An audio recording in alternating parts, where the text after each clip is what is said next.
یو سپین ږیري له مرګه وړاندې زوی ته ساعت ورښکاره کړ او ورته یې وویل دا ساعت دې نیکه راکړی و، کابو 200 کاله پخوا جوړ شوی.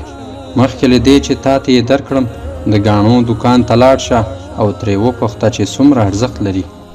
زوی یې د ګاڼو دوکان ته لاړ او چې راستون شو پلار ته یې وویل ګاڼو والا $150 ارزښت یې ورته وټاکلو. پلار یې ورته وویل کباړ والا ته لاړ شه.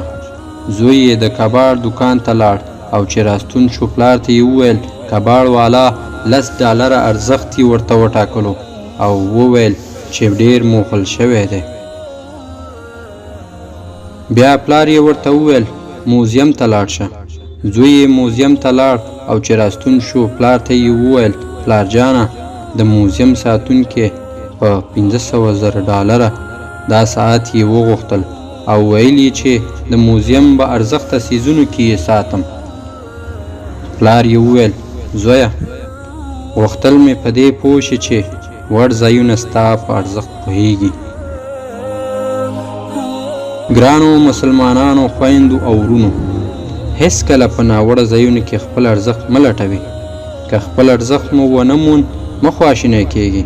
چیرته مو چې درناوی کیږي هملته اوسئ او چیرې مو چې درناوی نه کیږي هلته مه ځئ.